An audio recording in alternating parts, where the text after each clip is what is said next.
kalau dari case aku itu tuh semua bukan kenyataan Mas Aji gitu. Jadi itu tuh cuma bukan kenyataan ya. Itu tuh cuma asumsi di kepala aku aja. Standar pasar adalah musik yang kayak gini gitu.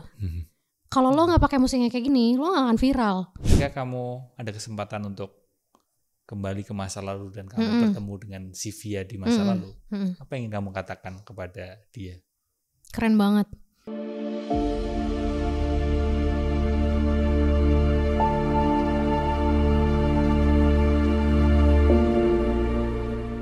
Kembali lagi di Pulinan Selaras dan kali ini teman ngobrol saya adalah Sivia.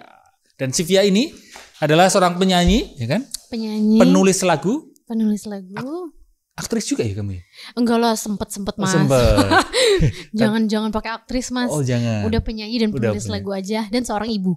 Seorang ibu. Iya. Dan dulunya penyiar. Sempat jadi penyiar.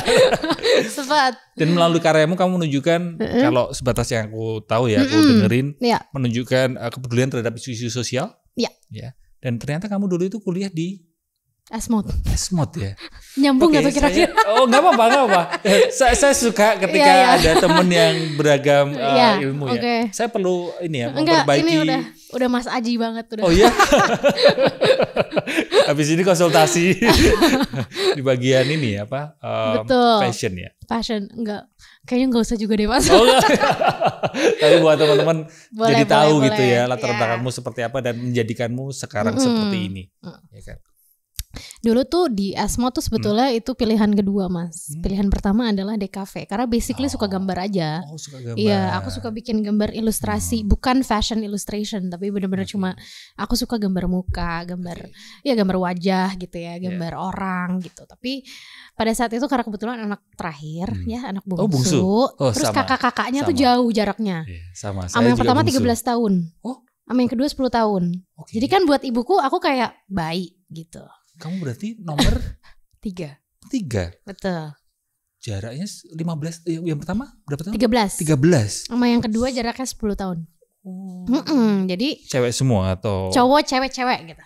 Oh gitu. Kamu bungsu. Betul. Jadi menurut ibuku kayak anak bayi tidak bisa ngekos gitu. Karena waktu itu pilihan kampusnya tuh lumayan jauh dari rumah. Jadi nggak mungkin nih kalau tiap pagi tercepot-cepot gitu ya, bangun ke arah sana gitu, terus kayak ngekos boleh nggak gitu? Oh tidak, cari kampus yang deket aja gitu. Akhirnya Esmod. Tapi sekarang si bungsu sudah menjadi ibu. Iya, lagi kebetulan sudah menikah dan menjadi ibu ya. Bener. Ngomongin menikah, Sivia, belum lama ini. Tapi kelihatannya ini sebuah hal yang diributkan netizen cukup sering, yaitu marriage is scary. Iya. Menurutmu? Menurutku nggak menikah itu? Apapun di dunia ini menurutku menakutkan. Jadi nggak bisa cuma poin merit doang yang menakutkan. Ngejar mimpi sendirian tanpa punya pacar menakutkan.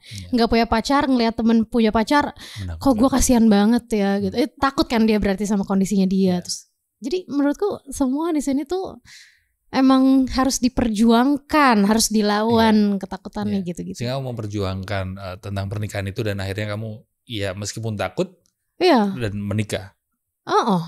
Sebetulnya aku nggak ada takutnya sih. Jadi aku nggak punya view bahwa menikah itu adalah menakutkan gitu. Karena ya alhamdulillahnya gitu ya, yang aku syukuri orang tuaku gitu ya, keluargaku nggak memberikan view bahwa pengalaman ntar aja ya nikahnya gitu. Nikah tuh nggak main-main loh, apa segala macam. Justru ibuku kayak kalau ada yang mau ngajakin nikah, terus dia punya niat baik. Dia tulus gitu hatinya, ya iyain, berarti memang itu baik untuk kamu gitu. Apa yang bikin kamu takut dalam hidup ini? Apa yang bikin aku takut? Ini pertanyaannya memang seperti ini obrolan di podcast ini. Gak apa-apa, seru banget. Kok menukik ke situ ya? Salah satunya kenapa aku mau bikin podcast sama Mas Aji. Terima kasih sudah berkenan ngobrol di sini. Apa ya yang bikin aku takut? Banyak hal lah ya, tapi paling bikin kamu takut apa? Takut ketinggalan. Takut FOMO? enggak sih, tapi lebih kayak ke takut aku enggak sesuai sama harapan aku gitu. Jadi kalau FOMO tuh kayaknya bukan FOMO, tapi lebih kayak karena aku fokus sama aku takut gitu, kayak karena ketakutanku tuh benar-benar memuncak semenjak aku punya anak gitu. Iya. Apa itu? Gimana kan itu? break semua tuh Mas Aji, ya kan? Aku nggak nyanyi. Terus tiba-tiba harus dealing sama makhluk kecil yang bisa dibilang harus nempel terus sama aku gitu kan. Terus kayak attentionmu, perhatianmu masih betul gitu. Sedangkan aku ngerasa kayak aku tuh juga masih butuh perhatian dari orang rumah, dari suamiku gitu kan, dari diriku sendiri gitu. Jadi kayak ketakutanku tuh muncul pada saat itu kayak, aduh kayak gue abis ini gak bisa nyanyi lagi deh, gak bisa bermusik lagi deh, gak bisa ngelanjutin album 2 deh gitu. Pada saat itu fokusnya tuh di situ gitu memang. Terus kayak ngeliat teman-teman yang liburan gitu kan, terus kayak hangout, simple aja kan Mas sebetulnya gitu, yang ya kayak berasumsi terus di kepalaku gitu kayak, aduh enak banget ya jadi dia ya gitu kayak, enak banget ya dia belum punya buntut gitu gitu kayak. Tapi setelah dijalanin apa segala macam, kayaknya itu udah masalah. Ya emang belum saatnya aja sih Via gitu. Gitu. Jadi mungkin yang ditakutin itu kali ya, kayak kehilangan momen-momen yang menurutku penting. Padahal mungkin kalau Allah bilang kayak enggak, itu bukan momen buat lo gitu. Ini gitu, ada yang lebih penting. Betul gitu. Masing-masing kan udah ada porsiannya ya Mas gitu. Jadi pada saat itu mesti ke benar, anak, ke betul, keluarga gak ngerti porsian itu tadi gitu. Aku nggak paham akan kayak masing-masing manusia tuh udah ada porsian. Ya enaknya ini, nggak enaknya ini gitu. Kan masing-masing udah tertuliskan gitu. Itu belum paham pada saat itu. Aku pikir manusiawi juga sih kamu punya ada keresahan atau kegelisahan ketika melihat teman seperti itu dan sebagainya. Tapi satu sih, kok hidupku begini ya gitu. Dan terima kasih kamu menyuarakan itu karena mungkin banyak teman-teman yang relate juga seperti itu kan. Banyak. Rasanya kayak boring gitu loh. Padahal kayak enggak loh, padahal gitu. Mungkin teman-teman yang belum nikah juga ngeliat lo kayak, aduh enak ya Via, mungkin udah settle apa segala macam. Gue masih nyari-nyari apa segala macam gitu. Kan kita nggak ada yang tahu juga ya gitu. Salah satu pertanyaan yang sering ditanyakan ke aku adalah gimana mengatasi membandingkan diri dengan orang lain kan, seperti yang kamu alami. Betul. Ya, kamu tadi juga bilang bahwa setiap orang itu punya semacam sudah ada jatahnya sendiri-sendiri atau mungkin kalau bahasaku punya rute sendiri-sendiri gitu. Sudah ada rutenya sendiri-sendiri gitu, bisa dibandingin gitu ya. Kamu masuk ke dunia musik awalnya gimana sih Via? Ini juga lucu. Awalnya masuk ke dunia musik itu Mas gara-gara dulu kakakku yang beda 13 tahun itu dia ngelihat aku tuh takutan. Aku tuh dulu takutan banget Mas. Jadi nempel banget sama ibuku. Nempel terus kayak di hai, tau gak sih tipikal anak kecil yang di hai terus kayak gitu loh, nangis, marah gitu loh. Pokoknya galak. Mata genitnya biasanya diminta mata genit gitu kan. Gak ada kamu. Enggak gitu, di foto nangis, gak suka. Pokoknya gitu deh, pokoknya ini banget deh ya. Kuper lagi. Ya mungkin anak kecil kan ada ya yang tipe kayak gitu gitu ya. Terus kata kakakku, coba kali ya kita lesin kali ya biar dia bersosialisasi. Intinya tuh gitu aja. Gitu kayak. Tapi keluarga nggak ada yang penyanyi, musisi? Enggak. Orang tua? Nggak ada. Kakak? Enggak. Oh, jadi awal mulanya justru itu tadi. Iya. Oh, ini anak kelihatannya kurang pede. Iya kan? gitu, kayak lesin kali ya gitu. Lesin musik. Iya. Apa musik? Aku vokal langsung. Oh, langsung vokal. Gitu. Simply karena di tempat lesnya ada kaca besar banget, terus ada bisa pilih satu kelas yang isinya 3-4 orang gitu. Jadi satu biar bisa sambil mungkin bisa, aku nggak ngerti juga ya, kayak sambil ngaca apa berekspresi gitu kan, sama rame-rame karena biar belajar bersosialisasi itu. Tapi pertama ketika kamu diajakin seperti itu sebagai orang yang kurang pede gitu, langsung kamu yain waktu kamu les vokal ya gitu? Iya, langsung kayak ya udah ikut aja karena itu umurnya 6 tahun Mas. 6 tahun. Tapi kamu udah suka musik di situ? Enggak, belum ya udahlah ikut aja gitu. Ikut aja gitu kayak gimana sih anak kecil. Mungkin kan zaman dulu sama zaman sekarang beda ya. Anak zaman sekarang kan ditanya umur 6 tahun tuh bisa ditanya sukanya bola apa basket gitu kan. Zaman dulu kan mungkin agak berbeda ya gayanya ya Mas gitu, lebih konvensional mungkin.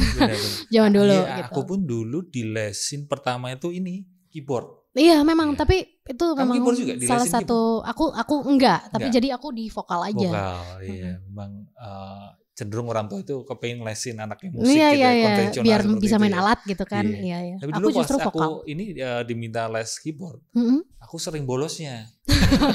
Terus ibuku ya itu enggak pantang menyerah lah, dia enggak mau menyerah, lalu ini anak kelihatannya dilesin tetap musik tapi bukan keyboard, akhirnya gitar akhirnya lebih masuk lah ya Mas. Iya, tapi juga masih sering bolos. memang akunya aja yang malesan sih. Kayaknya emang bukan passionnya. Tapi dikit-dikit bisa sih. Iya gitu. Iya. Jadi vokal. Vokal. Siapa berarti orang pertama yang support kamu di musik ini? Kakakku yang cowok, yang nomor 1. Meskipun dia juga bukan di musik ya. Dia memang penikmat aja, dia suka dengerin lagu, dia tuh seneng gitu. Dia kalau dibilang bisa nyanyi, bisa. Ibuku bisa gitu. Tapi kan bukan yang kayak oke, kita seriusin ya, kita keluarga musisi gitu. Enggak. Terus jadi gimana perjalanan musikmu ketika kamu itu itu SD? Enggak ya, kelas 6 tahun 6 itu tuh baru mau SD. Baru mau SD, kamu udah les vokal. Terus les vokal. Terus selama 13 tahun. Lama banget ya. Lama. Iya. Lama banget ya. Lama. Ada momen dimana ternyata aku menemukan kayak kayaknya gue suka nih nyanyi gitu. Terus akhirnya aku minta sama ibuku, aku maunya seminggu 2 kali lesnya. Di momen apa itu? Kamu menyadari bahwa kelihatannya aku suka ini musik atau ini passionku gitu. Atau pas ketemu lagu apa? Mungkin karena aku bisa guruku pada saat itu sampai sekarang sih sebetulnya. Kak Sondang namanya. Kak Sondang tuh bisa berkomunikasi dengan baik gitu sama aku gitu. Terus jadinya mungkin pendekatannya kan itu juga penting ya Mas gitu. Pendekatannya enak gitu. Terus juga si guruku si Kak Sondang ini pendekatan ke ibukunya juga enak gitu. Jadi kayak menurutku ini ternyata menyenangkan ya gitu. Terus aku ngerasa kayak kok kayaknya nggak tahu ya, aku tuh bingung juga kalau ditanya apa yang membuat lo suka sama nyanyi musik gitu. Nggak ada ya, mungkin karena biasa juga gitu loh gitu. Karena kan seminggu sekali lama-lama kan kayak lama-lama jadi 13 tahun itu. Lama-lama kok 13 tahun amat ya gue les. 13 tahun lama banget ini. Lama. Sekarang ini kamu berarti kalau apa istilahnya berdendang kayak vocalizing ya. Oke, terima kasih aku menambah kosakata baru. Nanti kalau ketemu teman-teman yang di musik vocalizing kan? Itu kamu pasti merdu ya. Kalau aku aja ngomong aja false kelihatannya, nggak nyanyi aja false gitu. Kamu merdu ya. Enggak lah Mas. Latihan dasar. Kalau aku ajarin latihan dasar biar orang bisa nyanyi apa? Vocalizing itu. Jadi itu adalah pemanasan sebelum nyanyi. Contoh. Bisa contohin ya. Gitu. Vocalizing itu ada banyak macam. Dia buat manasin sama buat latihan. Kamu kayak gampang banget. Artikulasi. Effortless banget. Itu latihan artikulasi tuh. Ayo. Bisa nggak Lan? Kamu ngeband tapi saya nggak bisa nyanyi. Tapi kamu gitar ya? Gitar. Bass. Bass. Iya, terus macam-macam ada humming. Humming itu kelihatan lebih gampang. Coba ini aku agak pantang menyerah ini. Oke. Humming gimana? Humming itu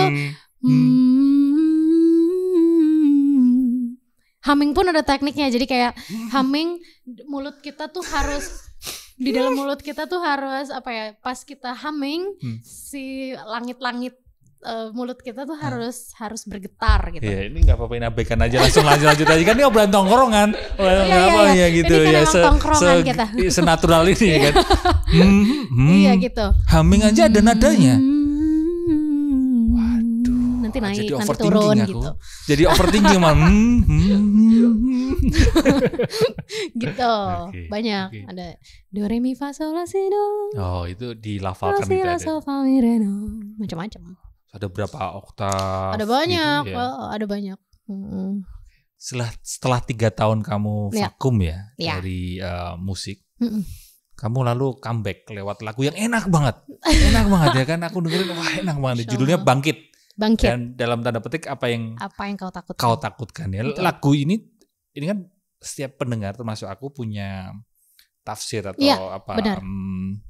persepsi macam-macam tergantung orangnya. Itu kan terdengar kuat tapi juga personal banget buat kamu. Nah ini aku langsung tanya ini kamu gitu. Sebenarnya apa pesan yang ingin kamu sampaikan gitu sebagai penyanyi lagu itu? Oke, jadi sebetulnya ini adalah rangkaian dari album kedua kan Mas Aji gitu. Jadi memang ini adalah single kedua menuju album keduaku gitu.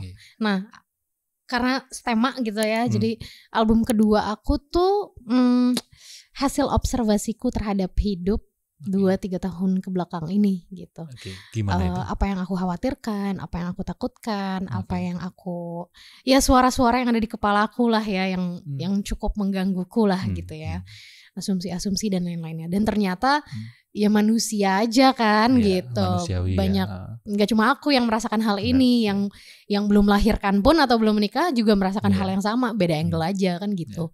Jadi poin aku yang aku mau sampaikan ke pendengar lagu Bangkit Apa Yang Kau Takutkan adalah ya sesimpel ya udah gitu. Kalau misalkan memang ada rasa takut, ada rasa khawatir apa segala macam, dimengerti, dipahami apa yang lo takutin, karena kalau dari case aku itu tuh semua bukan kenyataan Mas Aji gitu. Jadi itu tuh cuma bukan kenyataan itu tuh cuma asumsi di kepala aku aja. Ntar gini lagi, ntar gue disangka ngikutin lagi, ntar gue disangka nanti mereka salah arti lagi kalau gue ngomong apa. Kan nanti ya di kepala pun itu masih nanti gitu. Jadi kayak itu bukan kenyataannya gitu. Jadi ya bangkit dulu, lakuin dulu, coba dulu. Abis itu kalau misalkan ternyata nantinya lo masih ngerasa takut apa segala macam, ya baru itu yang harus dicari solusinya. Iya gitu betul ya. Gitu. Intinya tuh ya bangkit, terus cari kan solusinya. Nanti pasti ketemu, nggak mungkin nggak ada solusinya soalnya gitu. Iya, karena kan kadang kalau masalahnya di pikiran ya kayak nanti itu nggak ada ujungnya gitu ya. Benar. Gak ada ujungnya. Benar Mas Haji. Terus lagi dijawab ini pikiran nanya gini, kita jawab. Iya. Muncul lagi pertanyaan, nggak ada habisnya gitu. Apalagi kalau malam gitu kan overthinking kan malam itu, waduh. Sampai deg-degan gitu kan Mas Haji biasanya, sumpah. Beda kalau seperti yang kamu bilang tadi, ketika permasalahan itu nyata, beneran itu terjadi, justru malah kita lebih tahu solusinya itu begini, langkahnya masih begitu gitu. Tapi kalau dipikiran ini kan downward spiral gitu. Benar. Kok habis sih gitu ya. Kamu ngerasain itu aja, juga ya? Setiap harinya gitu aja gitu. Karena aku ngobrol banget kan sama suamiku perihal, aku takut mati, aku tiba-tiba kepikiran nih kayak aku mati tiba-tiba apa segala macam gitulah, sesimpel kayak gitulah Mas. Terus suamiku bilang kayak coba diajak ngobrol dirinya gitu, kayak emang iya gitu. Kayak kalaupun iya ya semua orang akan selesai, akan mengalami meninggal dan lain-lainnya gitu. Jadi itu bukan sesuatu yang harus lo takutin. Berarti kan poin tadi adalah ya coba dipelajari ketakutan lo gitu.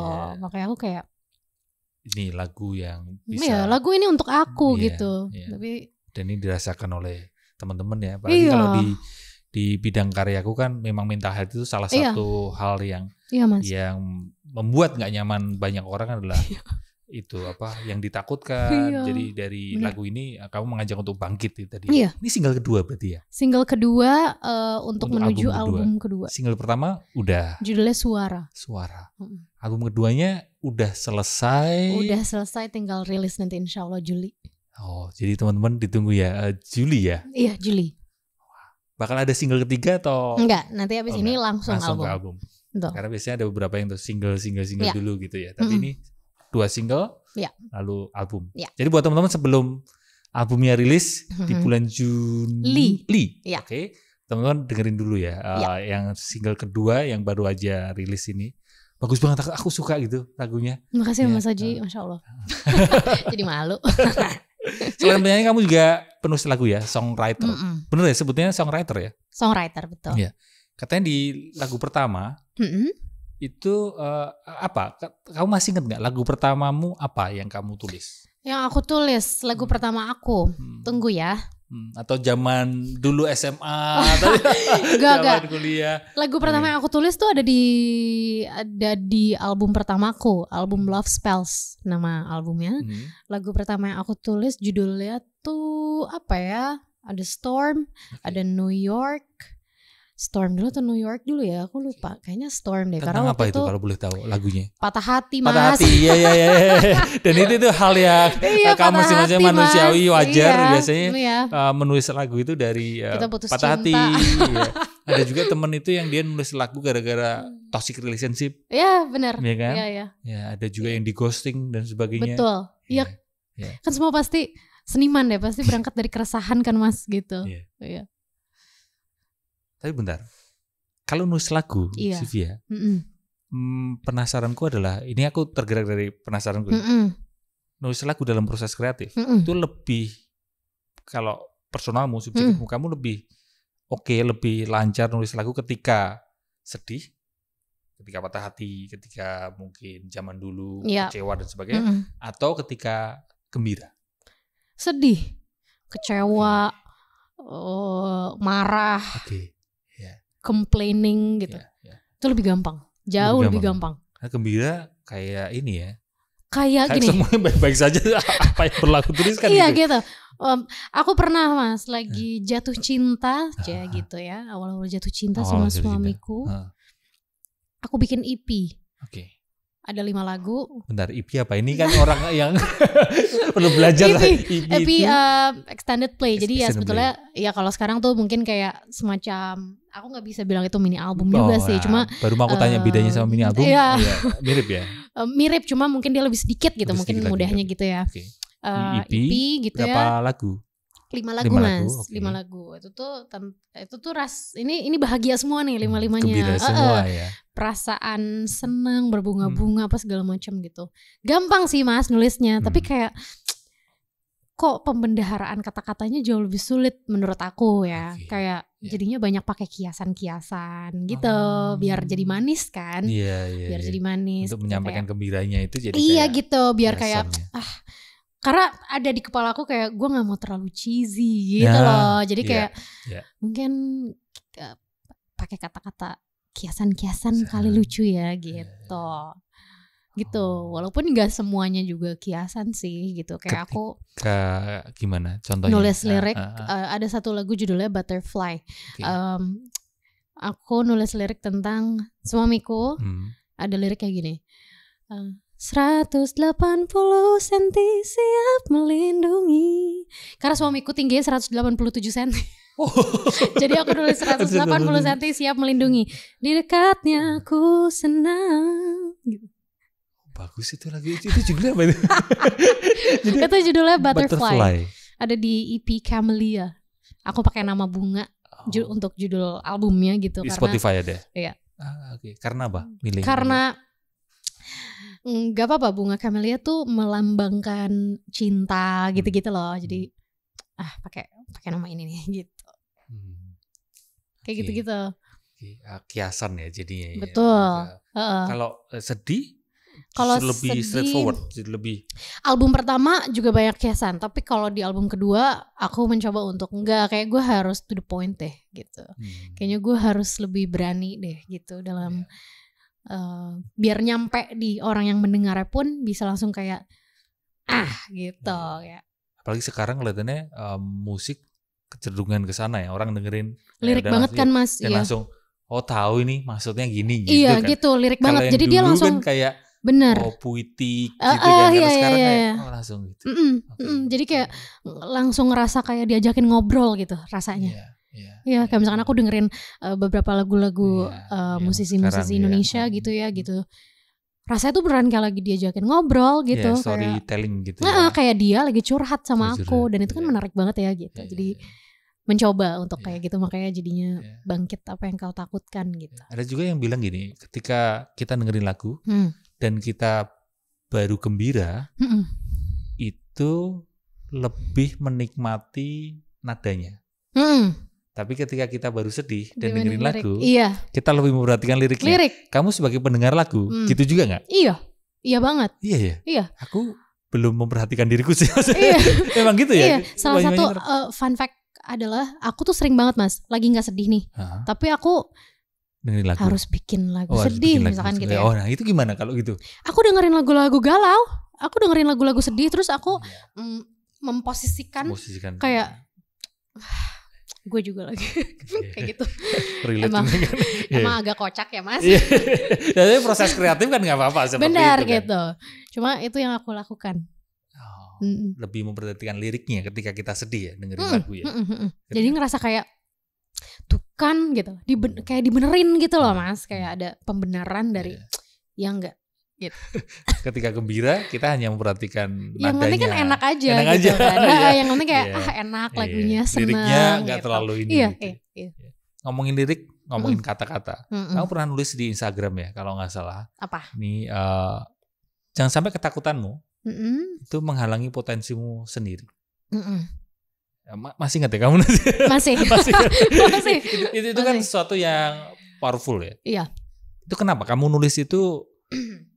Ada latar belakangnya atau mungkin kamu punya pengalaman pribadi, ada cerita pribadi apa ya terkait dengan jangan sampai ketakutanmu menghalangi potensimu sendiri. Karena kalau dari cerita teman-teman, dari pengalaman pribadi juga gitu, sering banget kayak lo tuh ternyata bisa tahu gitu, cuma nggak mau nyoba aja, takut nyoba aja gitu.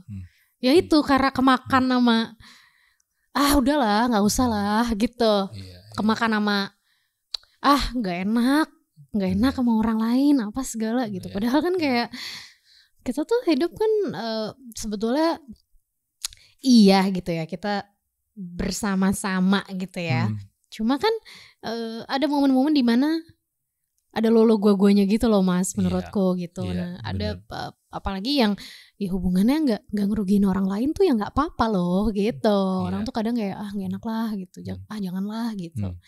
Jadi kayak banyak banget soalnya teman-temanku ceritanya apa segala macam yang contoh-contoh misal apa kayak ingin bikin karya atau iya misalkan kayak misalkan dia sebetulnya bisa gambar apa segala macam, ngelukis gitu ya, terus kayak nggak mau dipasarin gitu, nggak mau dijual gitu karena kayak yang enggak lah gitu. Udah minder duluan ngelihat ilustrator yang emang udah lama gitu. Terus gitu maksudnya kalau lo nggak mulai, lo nggak akan jadi kayak mereka yang lo takutin sekarang gitu loh. Jadi kayak lo punya nih potensinya.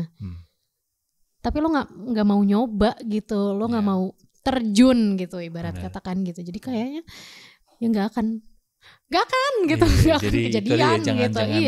Jangan ketakutanmu jangan sampai membatasi potensimu. Dia mengizinkan gitu ya. Kenyataannya adalah ketakutannya gitu, bukan potensinya dia yang jadi nyata gitu. Iya, lebih berat ke takutnya ya. Dan mungkin kamu ngerasa gini juga nggak sih? Ini sebatas aku dengerin cerita, aku juga ngalamin sih. Ketika kita masuk ke bidang karya gitu, kayak tadi gambar gitu, kita beranggapan penikmat karya lukisan itu cuma ini aja gitu, sehingga ketika kita punya karya sebagai pemula menggambar, kita berpikir bahwa karya kita hanya masuk di sini gitu. Padahal kan ada segmen orang lain yang banyak, juga yang mungkin tidak benar sekali, banyak kolam. Sehingga jangan terlalu takut bahwa nanti nggak bisa sejago mereka. Tapi bisa jadi bukan masalah itu, justru karya kita itu bisa bertemu dengan penikmat karya di kolam yang lain, di kumpulan yang lain gitu ya. Banyak Mas yang bilang gini, kalau dengerin lagu Sivia itu tuh harus 2-3 kali, nggak bisa langsung kayak enak gitu, karena harus dimengerti dulu apa segala macam. Ada juga yang bilang lo tuh terlalu idealis gitu. Ada juga yang ngomong kayak nggak, kayaknya lo harus bikin sesuatu yang emang beneran pasar gitu. Ngikutin pasar gitu kan gitu. Nah terus aku jawab gitu kayak apa standarnya? Apa pasar punya standar? Kan nggak ada gitu. Jadi kayak kalau misalkan mau ngikutin nggak bisa gitu, nggak ada standarnya. Kalau misalkan memang ada teorinya, standar pasar adalah musik yang kayak gini gitu. Kalau lo nggak pakai musik yang kayak gini, lo nggak akan viral, lo nggak akan ada lagi waktu lo untuk lo naik gitu, untuk lo boom gitu. Buatku enggak. Kalau misalkan memang saatnya aku untuk so called viral, mungkin bahasa yang mudah sekarang viral atau booming apa segala macam, ya akan kok gitu. Jadi kayak kenapa harus ngikutin pasar yang standarnya pun nggak ada gitu. Nggak ada ilmu tertulis ya Mas. Gitu. Jadi kayak apa? Kalau memang ada ilmu tertulisnya, aku mau ngikutin gitu. Aku akan coba, walaupun mungkin akan terseok-seok ya. Cuma ya udah aku akan coba gitu. Semua tuh kan momentum ya, kayak misalkan sekarang lagi eranya tuh musik ini, sekarang eranya musik ini, terus musik lo kapan apa segala macam. Aku tuh dengerin Motown ya mas, Motown kan ada dari zaman aku sebelum lahir, aku belum lahir juga dia udah pada berkarir atau kan artis-artis apa segala macam. Sampai detik ini kalau aku tanya tahu Motown nggak? Tahu. Ya udah berarti ada karya yang memang nggak sekarang mungkin naik ya, tapi nanti gitu. Berarti kan ya tinggal kesabaran aku aja. Ini kan konsekuensi aku nih, ya kan dengan statement aku gitu. Tapi kalau misalkan memang jalan yang aku pilih itu, ya terus kenapa gitu? Karena nggak ada standarnya lagi-lagi gitu. Dan ngomongin standar ini kan memang dipengaruhi oleh sosial media ya. Dengan ada sosial media mesti ngonten dan sebagainya. Gimana sebagai musisi kamu sekarang juga mesti ngonten ya? Karena aku ingat tercepot-cepot tapi aku coba mas. aku ingat vokalisnya Linkin Park Mike Shinoda itu kan cenderung dia generasi lawas lah gitu. Dia sempat nge-tweet dan agak tidak nyaman ketika dia sebagai musisi juga dituntut buat konten gitu. Karena di zaman dulu gitu ya, itu musisi hanya menghasilkan karya dan dia nggak perlu konten gitu. Dan menurut Mike Shinoda ya, dia bilang menjadi aneh ketika musisi lebih sibuk konten daripada sibuk berkarya di menghasilkan musik. Tapi kan justru mesti balance ya, mesti kan ngikutin juga dinamika sosial media. Kalau kamu gimana? Ya aku untuk case itu gitu ya aku ngikutin ya, karena kan sekarang udah zaman udah berkembang apa segala macam, semua serba high tech ya kan. Jadi kayak kita coba gitu. Nggak ada salah, nggak ada bener sih menurutku gitu. Jadi kayak ini tuh pilihan aja semuanya mas gitu. Jadi kayak lo mau bikin konten, ya musik lo juga akan ke-boost. Tapi kalau lo nggak mau bikin konten, ya we never know gitu, kayak akan ke-boost atau enggak kan gitu. Cuma yang penting kan kita ikhtiar ya mas. Yang penting ikhtiar aja kita bikin konten yang memang sekiranya cocok sama gaya aku apa segala macam ya. Yang penting nggak bikin stres gitu loh. Nggak bikin kecapean, burnout. Gitu. Jadi kayak ya udah memang itu tuh salah satu konten aku tuh ngomong kalau lo ketakutan lo tuh akan menghabiskan potensi lo, menghabiskan tenaga lo, waktu dan lain-lainnya. Dan lo kan dalam berkarya lo juga butuh bensin ya, which itu tenaga, waktu dan lain-lain. Jangan sampai itu kehabis sama ketakutan lo. Nah itu salah satu contoh konten aku tuh yang bisa aku lakukan gitu. Jadi paling tetap inilah ya, meskipun musisi kamu tetap konten ya kan. Dan yang penting adalah playful kan. Betul. Maksudnya jangan terus terbeban karena itu, karena ya itu tadi zaman sekarang ya mau nggak mau, suka nggak suka kita mesti beradaptasi lah gitu ya. Yang aku pelajari sekarang, yang aku coba adalah being flexible aja sih gitu. Oh menarik banget, being flexible. Ngomongin takut, balik ke takut ya karena lagumu kan ke situ ya, bangkit dan apa yang kau takutkan. Takut itu sendiri ada kalanya memang itu berbahaya. Tapi pernah nggak kamu ada cerita bahwa takut itu justru menyelamatkan gitu? Ada. Gimana ceritanya? Ada. Aku tuh nggak pernah kayak inget detail gitu ya, kayak apa gitu. Tapi ada kok, kayak misalkan deh lagi masalah internal aku dan suamiku misalkan gitu ya gitu. Terus aku kayak ada nih mas kayak keinginan untuk ngomong kayak, ya lepasin aja deh pokoknya apa yang lo rasain apa segala macem ya gitu. Kayak udah kasih makan aja egonya dan lain-lainnya gitu. Tapi kayak aku ada perasaan takut, kayak aku takut tapi omonganku yang menurutku baik-baik aja nggak baik-baik aja buat suamiku gitu. Jadi kayak jadi aku tahan.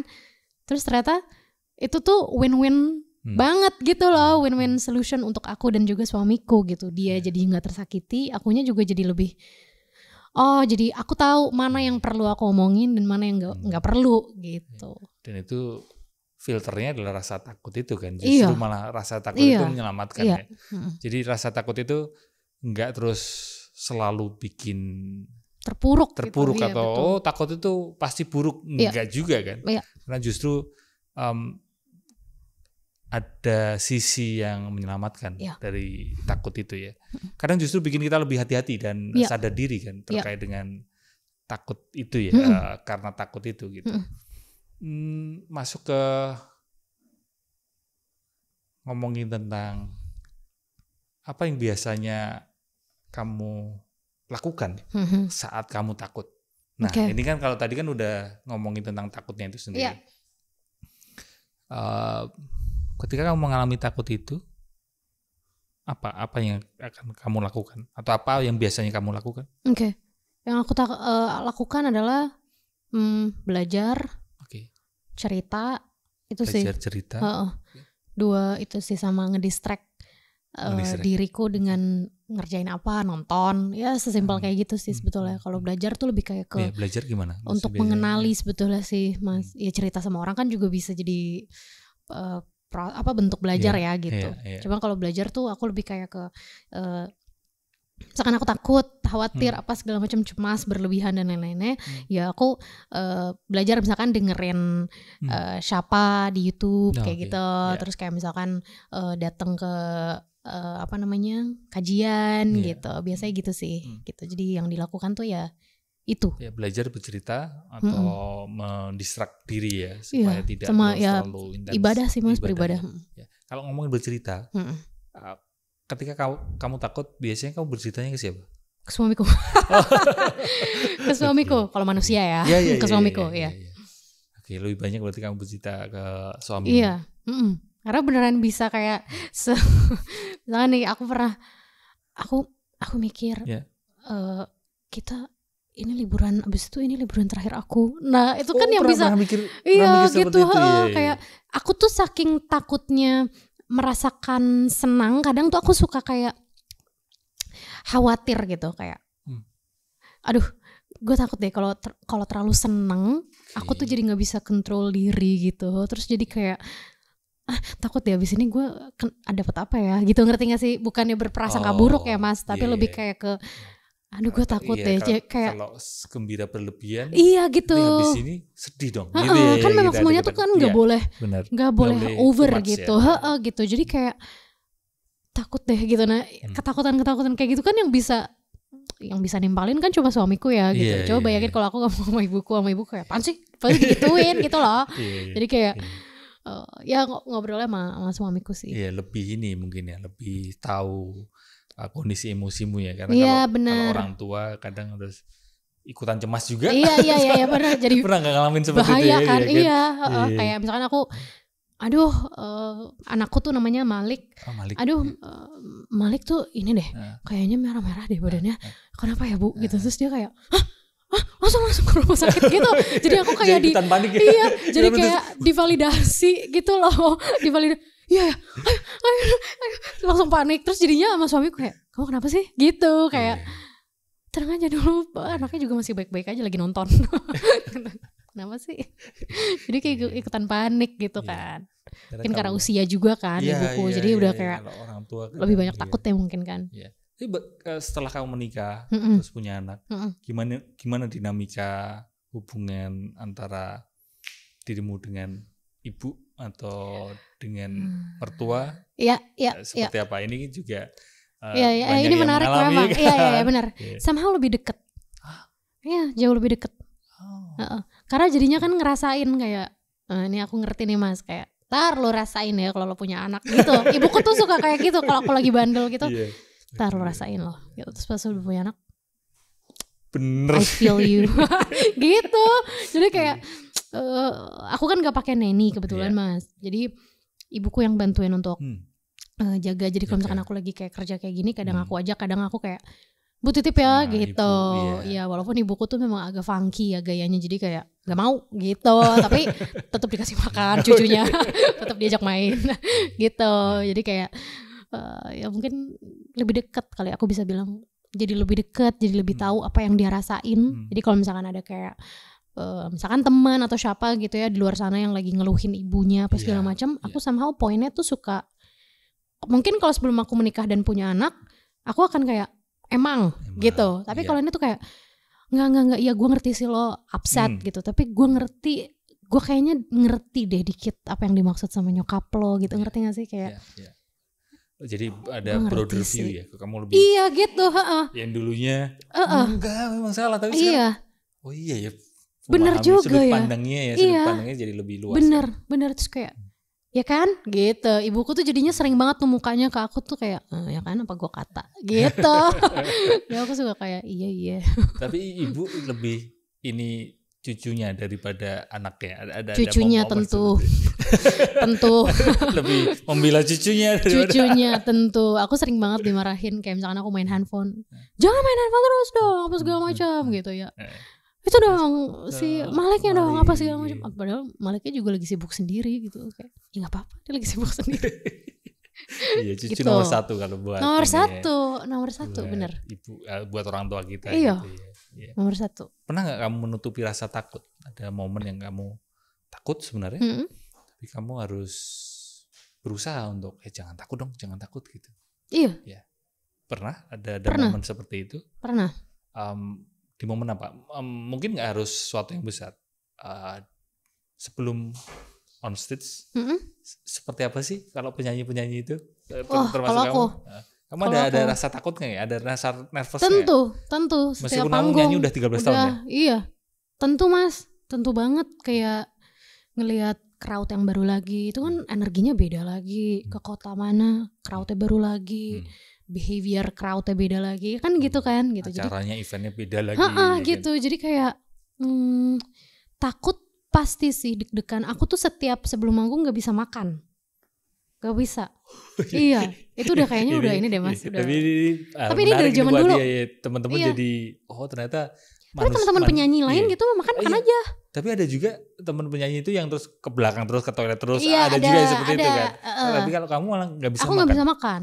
Aku gak bisa makan. Sama sekali maksudnya. Iya. Udah gak usah. Terus diajak ngomong juga gak nyambung. Iya. Sumpah. Aku kalau mau manggung diajak ngomong, diajak diskusi misalkan kayak nanti ini tuh acaranya gini. Jangan harap deh lo di backstage ngomongin serius gitu. Paling aku cuma ya. Cuma gitu doang.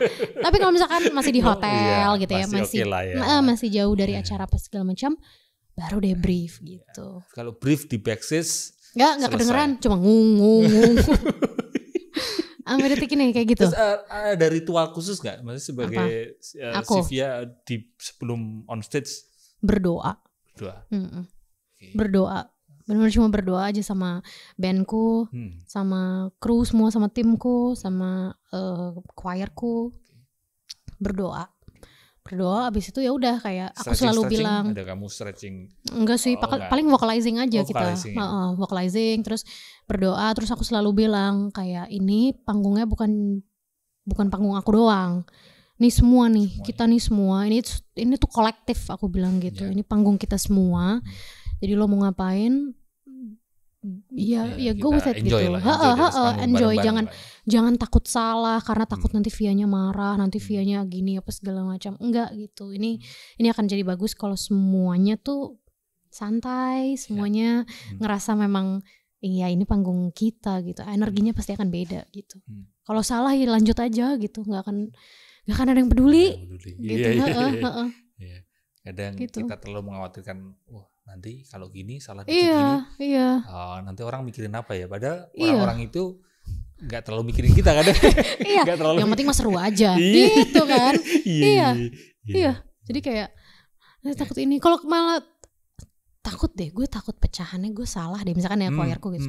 Gue takut lagi nanti pecahan yang lagu ini salah apa segala macam. Makin lo pikirin makin beneran salah. Iya. Jadi nggak tenang malah main ini. Iya. Kamu ini berarti kan dari seorang anak lalu menjadi istri ya kan, menikah lalu sekarang sudah punya anak. Ada beberapa fase hidup sudah kamu lewatin. Ketika kamu ada kesempatan untuk kembali ke masa lalu dan kamu bertemu dengan Sivia di masa lalu, apa yang ingin kamu katakan kepada dia? Keren banget. Apa? Kayak simple ya, ringkas ya. Kayak, kamu keren gitu. Keren loh gitu. Kayak mau terus gitu. Persisten gitu. Keren karena persisten. Gitu kayak orang karena kan dari kecil tuh udah syuting. Bisa dibilang mungkin waktu mainnya itu tuh lebih sedikit dibanding anak-anak lain seusia aku gitu loh Mas. Oh ya, waktu masa kecilmu seperti itu karena latihan nyanyi. Aku tuh ya nyanyi kan, suka ikut lomba lah, festival. Terus dulu juga sempat ibuku tuh rajin banget bawa aku casting iklan gitu. Jadinya lumayan sering tuh Mas. Ada masa-masanya jadi bintang iklan anak-anak gitu. Model juga, Enggak, iklan aja, iklan. Abis itu aku sempat join ajang bakat anak-anak gitu kan. Itu kan juga lumayan lama tuh durasi ininya kan. Jadi ada waktu kali mainnya berkurang ya. Berkurang itu dari kecil kan. Terus habis itu aku join sama Blink ya kan. Itu juga ada syuting sinetron dan lain-lainnya, pas segala macam stripping kan. Jadi syuting kan setiap hari ya Mas. Setiap hari pulang sekolah lokasi syuting, pulang sekolah lokasi syuting gitu. Jadi kayak mungkin waktu mainnya tuh berkurang lah, mungkin referensi pergaulannya mungkin nggak begitu banyak gitu. Jadi semua aku jalanin walaupun sambil mengeluh misuh-misuh ya ke ibuku. Cuma aku stay gitu di situ gitu, nggak berontak, nggak apa nggak gitu terus ya. Quit ya, tapi tetap gitu ya, pokoknya ya apa yang gue mulai ya gue selesain, mau itu enak mau itu nggak enak gitu. Meskipun berkeluh kesah di situ, gitu. Tapi tetap aja di situ. Makanya persistennya di situ berarti. Iya. Makanya kadang aku suka loh Mas, kayak misalnya lagi naik mobil terus kayak inget-inget, ya Allah, gue kalau disuruh ngulang lagi gue gak mau deh kayaknya gitu. Capek juga ya kelihatannya gitu. Kuat juga ya gitu loh, kayak wah oke juga sih gitu. Maksudnya aku ya ke diriku sendiri gitu kan. Makanya kalau ada momen itu ketemu kamu keren, di masa lalu bener deh. Salut. Gitu. Respect ya. Respect bener. Gitu sih paling. Aku menikmati obrolan sama kamu, tapi karena durasi ini terakhir ini ya. Next apa? Seperti apa? Kamu bakalan tadi ya sudah ada skill di depan bahwa kamu akan ada album kedua.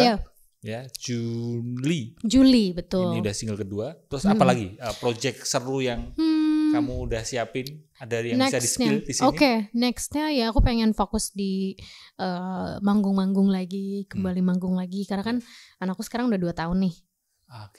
Jadi udah semakin enak dia untuk dititipin ke ibumu, sama magang jadi kru mungkin. Gitu, pegang mic ya. Pokoknya tapi ini ya, pokoknya dia diminta untuk tidak nge-brief kamu ketika di backstage. Tolonglah, jangan nanya-nanya ini kelinci ya, jangan dulu. Jangan dulu, ada waktu-waktunya nanti kita bahas kelinci lagi gitu. Jadi lebih pengen manggung. Ya fokus di itu aja sih, di album kedua gitu. Emang beneran pengen mateng gitu. Terus pengen ada showcase juga. Showcase itu konser tunggal. Iya, kayak semacam aku nyanyiin lagu-laguku, mau itu album pertama ataupun album kedua. Terus ya paling itu sih. Sama aku pengen lebih dekat sama pendengar-pendengarku sih. Nah, selama ini kamu berkomunikasi lebih dekat dengan penggemar di mana? Di platform Instagram, lebih fokus di Instagram? Iya. DM Instagram, personal juga gitu. Misalkan kayak ada yang ngomong, aku tuh suka nimpalin kayak kasih emoji ketawa. Iya suka. Kalau misalkan emang lucu ya aku kayak ya udah kayak sama temen aja gitu. Terus abis itu grup WhatsApp channel, broadcast channel. Grup WhatsApp juga ada. Grup WhatsApp. Tapi mungkin lebih luasnya adalah di Instagrammu, di apa Instagrammu? @Sivia_Ziza. Di TikTok main, @Sivia Music. @Sivia Music. YouTube ada. Sivia apa ya kalau gitu? Sivia apa? Adit kayak lupa nih. Ada ya. Dia baru di YouTube. Sivia Ziza kayaknya ya. Oke. Terus apa lagi ya? Twitter. Apa lagi? Threads. Main Threads. Threads baru naik kelihatannya ya. Iya, tapi enggak main. Ternyata pada mulai Mas pada Haji, aktif di sana. Mas Haji, aku sebenernya gaptek banget, sumpah. Masa sih? Beneran. Pasti di generasimu, kelahiranmu kelihatannya nggak segaptek usiaku sih. Gitu ya. Nggak, aku gaptek banget, sumpah. Tapi kamu belajar untuk lagi-lagi ya, seperti Sivia masa kecil. Adaptasi dan kamu adalah karakternya seperti Sivia masa kecil. Persisten, meskipun kamu ini nyebelin banget ini, tapi walaupun sambil fight. Lagi mandiin anakku terus kayak harus upload konten lagi abis ini. Napas aja dulu, abis itu yaudah kita upload. Jadi kamu itu ya, Instagram buat teman-teman silahkan follow. Tapi kelihatannya udah banyak ya follow. Tapi nggak apa-apa lah ya. Saya agak sedikit sombong ya, menyombongkan diri di kesempatan ini. Silahkan follow, padahal followersnya dia udah lebih banyak, jauh lebih banyak dari aku. Okay. Ini ada satu titipan pertanyaan dari teman-teman yang selama ini nonton Pulinan Selaras. Ini juga bisa dikatakan fansmu. Bisa apa itu? Titipan pertanyaan. Oh, itu YouTube. Ini ya. Oh, oke. Bukan YouTube. Jadi di Pulinan Selaras ini ada WhatsApp grupnya. Oke. Nggak mau kalah sama kamu ini. Meskipun jumlah membernya masih sedikit. Ya kan? Ini namanya Maria. Dia nanya gini, Mas, titip pertanyaan buat Sivia. Kak, kenapa ya aku kalau ngelihat kamu vibes-nya percaya diri terus? Jangan kan kamu, aku ini juga baru pertama kali. Ini pede nih ya. Sivia memang orangnya pede. Padahal kamu bilang tadi ada masa kurang pede juga. Kecilnya kurang pede. Kecil. Ada nggak tips untuk terus percaya diri? Nah, ini buat Maria yang nanya. Atau kalau boleh share juga, pernah nggak sih ada satu titik atau masa nggak pede dalam berbagai aspek, nggak cuma soal fisik dan kecantikan? Nah, itu titipan pertanyaannya dari Maria. Pernah nggak ada satu momen yang kamu nggak pede? Ya masa kecil tadi. Sering, iya. Kalau yang di masa sekarang? Sering. Kalau masa sekarang sering kok, Mas. Oh ya? Sering tau. Gak juga selamanya aku kayak slay gitu. Enggak kok. Contoh apa? Di momen apa kamu gak pede? Misalnya sesimpel kayak gini. Aku mau manggung. Aku suka masih takut kayak gini nih, Mas. Aku mau manggung terus aku suka gini. Ada gak yang nonton gitu? Sebesar kamu loh, Sivia? Enggak lah, Mas. Banyak yang lebih besar. Cuma ya itu salah satu nggak pedean aku gitu kayak. Ada nggak ya yang mau datang gitu ya. Apalagi kalau aku nyanyi ya, itu lebih nggak pede lagi. Jadi mungkin kamu ini gitu, ya tetap ada rasa ya manusiawi ya, ada rasa. Tadi dia lanjutan pertanyaan adalah tipsnya apa biar pede? Bodo amat apa kata orang, itu yang aku lakukan soalnya. Jangan gampang ke distract gitu sama apa kata orang, sama apa kata satu circle tertentu. Gitu. Karena biasanya orang tuh jadi kayak agak berhati-hati gitu ya. Karena misalkan ada satu circle yang mungkin hype banget gitu ya, Mas. Gitu. Terus mereka misalkan bergaya seperti ABCD gitu. Terus dengan stylenya sendiri gitu. Terus kita yang bukan ada di circle itu kadang suka kayak keren lagi ya. Aduh, mereka tuh keren lagi. Terus ngikutin apa segala macam gitu. Padahal itu bukan diri kita gitu. Karena kan kalau udah ngomongin keren, buat aku itu attitude gitu. Ini yang ngomong ini loh. Keren. Dulu belajar fashion loh. Ternyata fashion terbaik adalah attitude kita ya. Iya kan? Iyalah gitu. Mau pakai baju apa juga gitu. Itu tuh attitude tahu gitu. Itu tuh bawaan dari dalam. Kalau misalnya emang kita keren, ya keren aja gitu. Banyak loh aspek yang bisa bikin keren, bukan cuma baju gitu. Itu kan cuma fabrics gitu loh kayak. Bukan cuma sepatu gitu. Karena gue pakai sepatu ini jadi bisa nih gue nih masuk di ini nih circle ini apa segala macam. Nah, kadang tuh yang suka bikin kita jadi insecure. Ada banget. Pressure di situ ya. Iya gitu. Pressure yang padahal bukan circle itu yang bikin. Tapi diri kita sendiri gitu loh. Padahal kan dia juga gak nuntut gitu. Untuk kayak ikutin gue gitu kan. Lo akan keren kalau ikutin gue kan. Mereka juga gak ngomong apa-apa gitu. Nah cuma kita sering kayak gitu. Jadi kayak banyak yang ketahan. Insecurities itu menurutku banyak yang ketahan juga gitu loh di dalam diri gitu. Makanya ya keluarnya tuh jadinya iya. Tapi cemil ya, Mas. Aku sotoy enggak? Correct me if I'm wrong. Bener.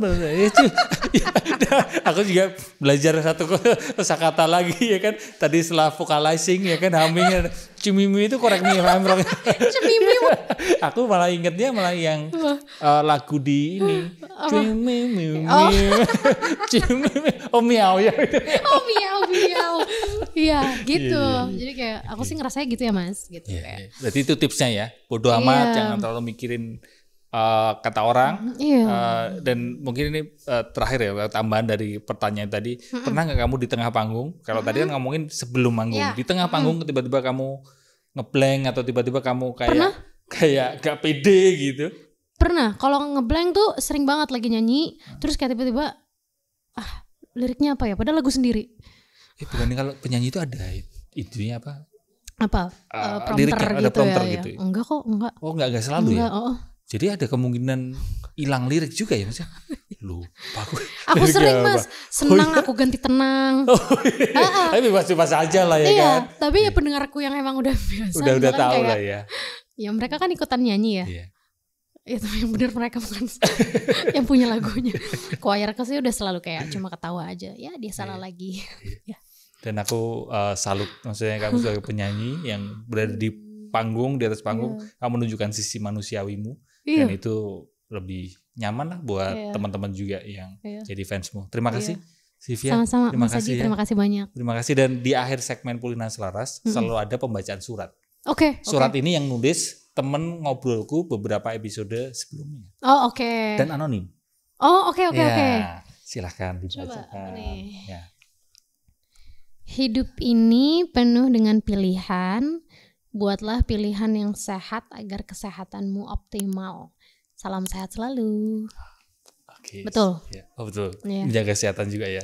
Iya, katanya gini, kalau terlalu banyak berprasangka buruk apa segala macam, badannya jadi gampang sakit tahu, katanya gitu Mas. Emang iya ya Mas? Iya kan ngaruh juga body mind connection ya. Oh gitu. Iya kan, insecure, takut, makanya dengan lagumu yang baru ini kan bisa membantu. Main lah ya bridgingnya ya. Makasih. Terima kasih Sivia. Terima kasih juga buat teman-teman yang udah nonton dari awal sampai akhir. Semoga obrolan saya dengan Sivia bisa membantumu menyehatkan mental dan memulihkan batin. Semoga kita semua bisa menerima kenyataan seadanya ya. Dah.